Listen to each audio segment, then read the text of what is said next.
Hey everybody, welcome back. It's been a while since we've done a video. I'm gonna do a quick little tour of our shop here, and also we are gonna go getting our sawmill tomorrow. Tomorrow morning we're gonna go get our sawmill in Portland. We're just getting these off, we're just getting them cleaned. These just went out for a week, and then they are gonna go out for another week after we get them cleaned up, greased, and actually we got a couple more rentals, and then they're gonna go out for a week. But our shop is very messy right now. We're doing some maintenance on this land planer right here. These guys have been pretty slow. In the fall time they don't go out a lot, and our shop's very messy right now because we're kind of doing some reorganizing. We're setting up for a sawmill. We're gonna have a wood rack going here for our drying, and we'll have another rack here for the wood that we cut. And we have some ideas for this. We're gonna do like a table out of this where we'll hollow the inside, and we'll do like a glass top, do some cool stuff with that. But I'll show you guys the wood we've got here. Got another skid there and another skid there. We got our grapple, we use that to get our logs and stuff. This is where the sawmill is going to be going. We're going to clear all this out of here between these two gates. There's going to be we're going to put a structure in here. We're going to build a shop here, and this will be where the mill goes, where we cut all our wood. But all this will be empty between these two fences. Mill will go here, and then there'll be a shop right here. And this is the logs that we're going to be cutting. This is mostly Douglas fir and tamarack. We almost had our hands on some black walnut, but they wanted way too much money for it, but we'll get some. We have some cool plans on what to do with those. We're obviously new on this, but we're planning on doing some beams, some slabs, some 2x4s, do all kinds of wood stuff, and some, just regular lumber, and then some cool ideas that we have with making some custom made stuff. But I'll go more into detail later with that stuff. But we will head over to Portland in the morning, and I'll get a shot of that. They do like a 2-hour training. So we'll do a little training on our sawmill that we'll pick up, and then it's one of the tow behind one. So we'll actually tow it back home and then start having some fun with it. So we will keep you guys in the loop, and I will resume this video here in the morning.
Alright guys, we made it. It was wasn't too bad of a drive. It was a little bit of a ways, but we are here at Wood-Mizer. We're so excited. We've been waiting 11 months. We ordered this 11 months ago.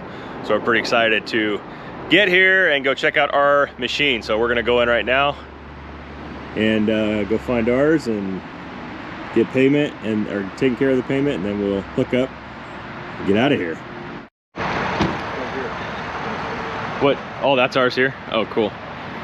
Yeah, we got some attachments. We got the cookie attachment, and we got the lathe for the pulls, so you can make the ends. You make them octagon legs, or if you're making like a table.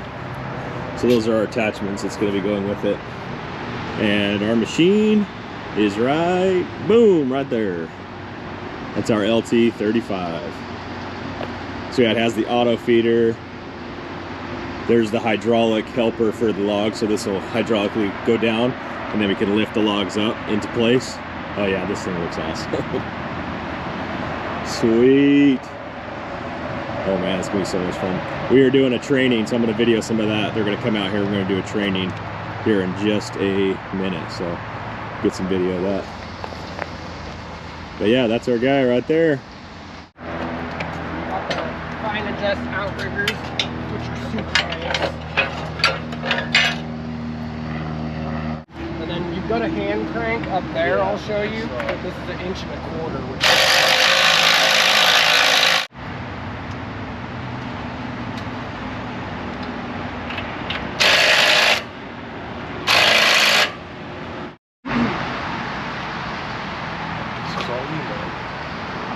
going to be your control box. This is your key switch, obviously. You've got 1, which is run, 2 is just crank it over to start it, and then 3 is your accessory position. For the hydraulics? Yes, you can run everything on the mill minus the motor and blade, obviously, in position 3. This is going to be your forward and back drum switch. This is going to be your up and down drum switch. So go ahead and pull back, pick the head up. And then whenever you're packing or unpacking this guy, you want to bring the head up to at least 27 inches. That's going to clear all your hydraulics so you don't run into those. Packing and unpacking, what do you mean? Like we're doing right now? Yeah, like we're doing right now. To put a log on the unit? Yeah. Like going from trailering, going down the highway to using it. And then you always want to watch this guy as well, when your blade isn't tensioned. This is your blade tensioner. You always want to come over and lock that guy up just so it doesn't catch on these as you're bringing that head back. Tensioned now? Yep, now you're tight. Yeah, now your blade is tensioned. And we'll go over adjusting your tension and stuff here in a few. Now we can come back, we'll bring the head back up front so we can unpack the hydraulics. So when you bring this guy backwards, I always tell people to turn around and kind of watch where you're going, just so you don't finish that cut and then trip over your tire when we're bringing it back. So we go ahead and bring it back, and they move kind of quick coming backwards.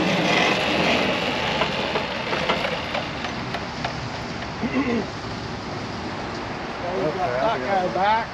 We can get these last 2 outriggers down.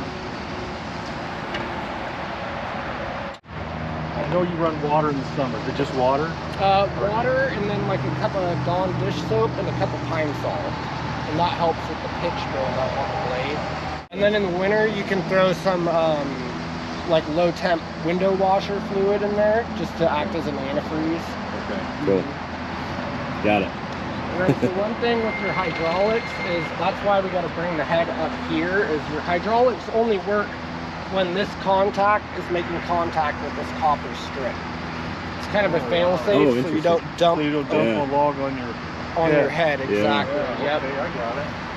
And so if you do ever have, this is the #1 cause if your hydraulics stop working, is either a stick or something got wedged in here and bumped this contact out, and then you just loosen these guys up and press it back in, or this guy can get corroded from just sitting. And then you just clean that up with like fine grit sandpaper. You don't lube that, but you lube this? Yes. With ATF, is that what you use? Yep. How often, and like, I mean, just drip here or there, or is it pretty?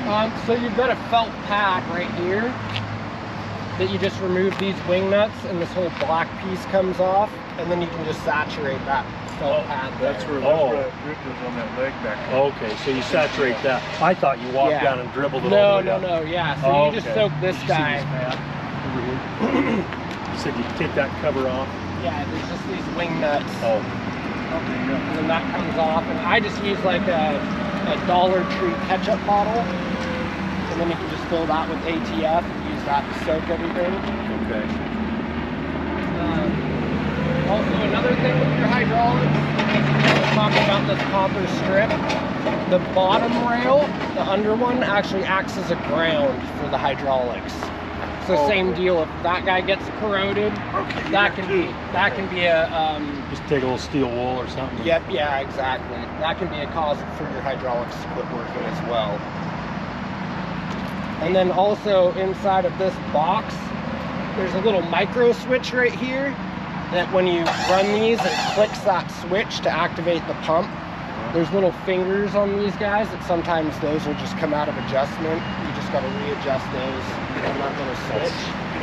It's just inside this, so you remove this top cover and then the side cover. Use it, we call it in there, that's your first ground fault protection. Is it a regular big 12-volt battery? Yeah, like yep. Car battery? Yeah, car battery, yep. Also for other maintenance stuff, you want to keep these lubricated every so often with ATF or like a silicone spray? Yeah, silicone spray, yeah. What are you going to chain? Yeah, yep, same with the up-down chain and your forward and back chain. We really like ATF because it seems to not collect sawdust as much as up. Back to hydraulics. So first thing we're going to do is we're going to bring the feet down on our log loader. Does it have a lock on it too? What's that? Or the chain lock on it too, the feet? For travel. Travel, so it doesn't come down? Oh, they're held up, yeah, the log loader, yeah, that chain, yeah. But nothing else, on anything else? Anything else? Nope, just that, yeah. Okay. So we'll go up on our log loader, and that's going to bring the feet down.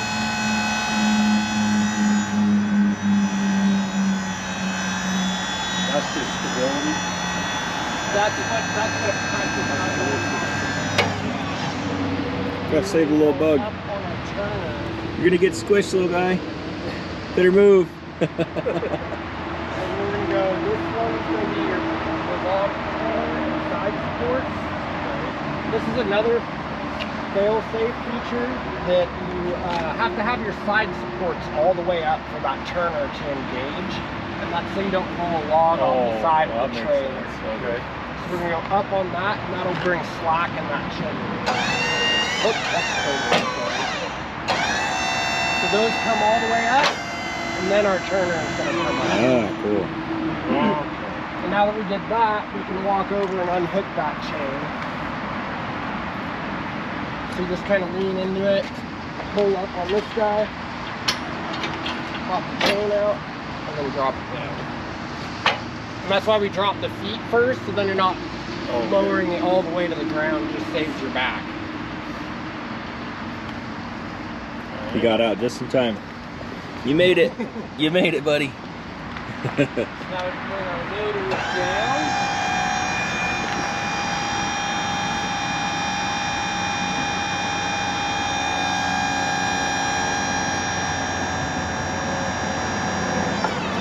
That's awesome.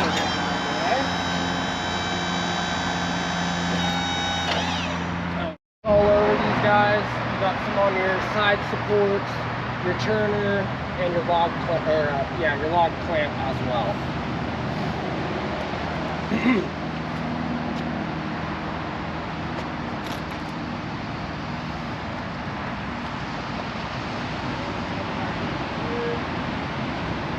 So some other stuff on your control panel we can go over is this is going to be your forward cutting. So you're going to lock that forwards.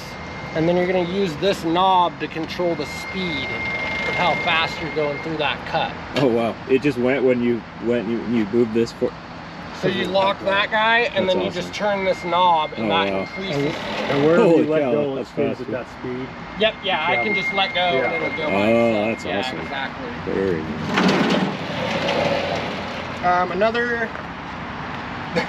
Another silly thing I get a lot of calls and questions on is they'll say my debarker's not working. You flip this switch, my debarker's not coming on. So your debarker only works when you're locked in that forward cutting position. So that's going to be your debarker on and off. This is going to be your swing for your debarker, in and out.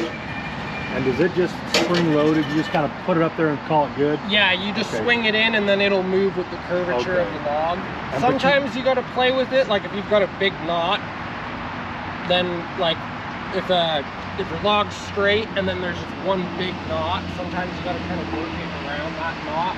Does that thing have an adjustment for up and down, or to line up with lined up blade? It is lined up with the blade right now, but yes, it does have adjustments over here for all your alignment purposes.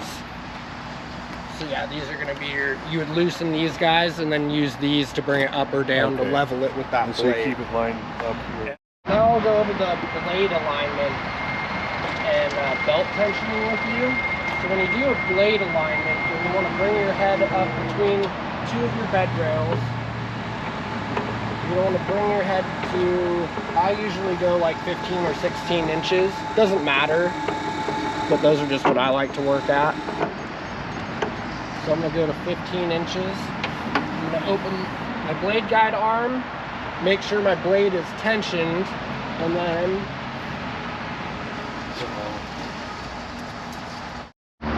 so to check your drive belt tension, you would engage your blade with your motor off, and then you would come over here and there's a little cover. You'd loosen these set screws and this cover comes off, and then there's a little inspection hole there. And with that belt tensioned, you're gonna go 7/16 with this little O-ring here from that opening. So if that's the opening, I'm gonna go up 7/16 from that opening, and then I'm gonna zero this out, and I'm gonna press this on the drive belt. And then that's gonna tell me how many pounds of force it took to get that 7/16 deflection.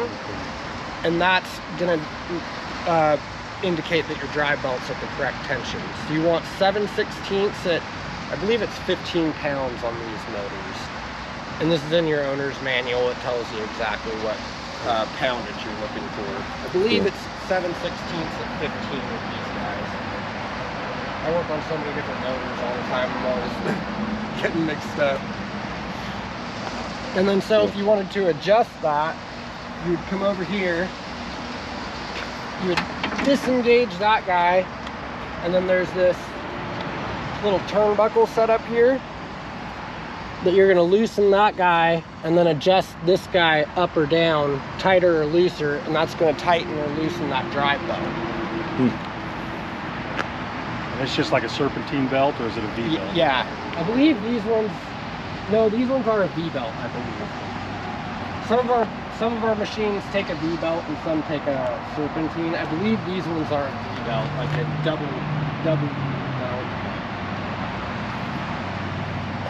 Been a minute. That relieves the pressure on your blade. This is how you adjust your tension. So is there a gauge on this, a hydraulic gauge, or do we not? These ones don't. No, the 40s and up do, but the 35s don't. So to change a blade, you would just loosen this guy up. That's gonna let the wheel collapse in more. And then once you get that blade changed, you're gonna tighten that guy back up. Something about this head here, I know that, I saw that. Yeah, exactly. So it'll show you, which one is this guy? It shows you want that bolt head, like right at the end of that orange gasket. So it's almost flush with the end of this silver. When it's an even number, we'll just go to 20 to make it easy. And then if you click this button here, this will take you into your auto mode. So that one's your set 2. It's just set at 1.25 inches right now. You just use these arrows to change that to whatever you want. And then if you click that again, that goes to your second setting. So then you can have 2 presets. So you could be doing 1-inch boards and then flip to 2-inch boards or whatever you set it at. So when you come back, if you want it to drop 1 inch, you push that once? Is that how it? No, so the way this works is you would be in this mode, and then to get that 1 inch, you're gonna just click that forwards once. And then you can pick that guy up to clear your cut, bring the head back, tap it again, and it's gonna go to that next one. Cool. And then yeah, you can just keep going. Oh, nice. And then you can flip back to, say now we're at 1.25 inches.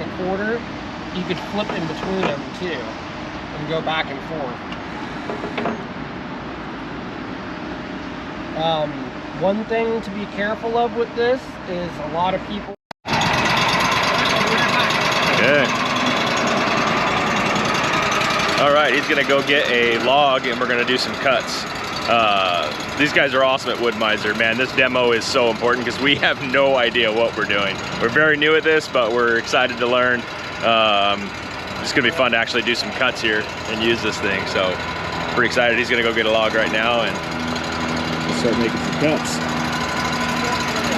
It's 50. This is maybe one day type of a machine. It has the auto loader and stuff like ours, but it's the big boy 50. I think they make a 70 also, so they make one even bigger than this, but this would be fun. Maybe one day. Baby steps.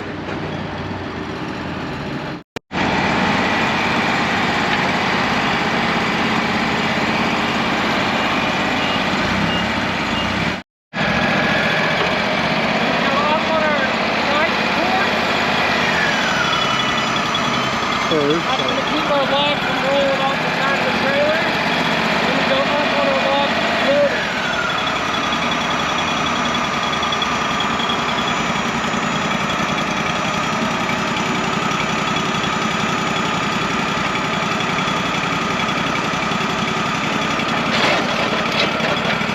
Cool. Normally run all this to the idling rather than let it go.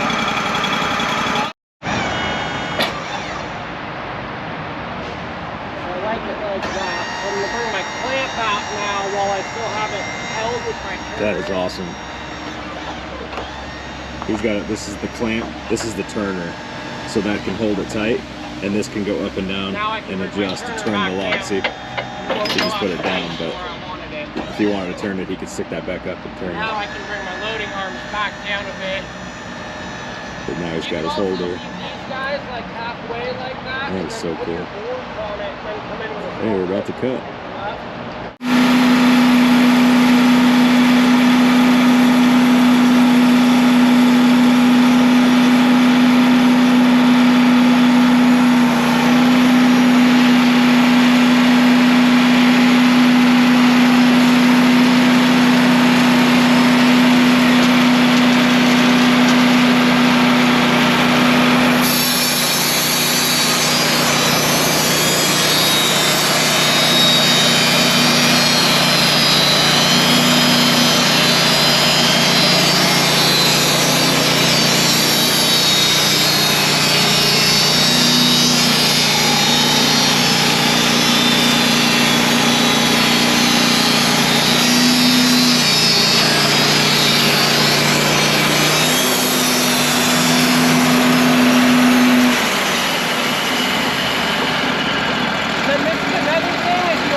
Mike's first cut.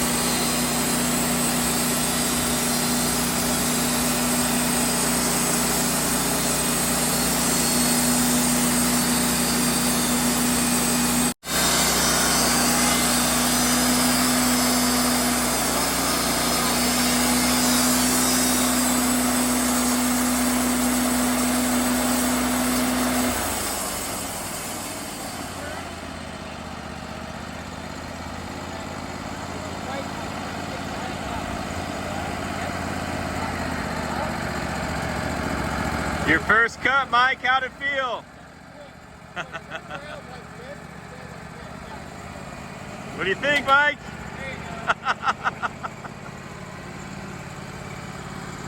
Awesome.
Okay, we got it back in transport mode. So we're gonna come up here and hook to it, and we'll get out of here. So excited to bring this thing back and get it home and start playing with it. Thanks for watching, guys. Really appreciate it. As always, like and subscribe, and God bless. See you guys on the next one.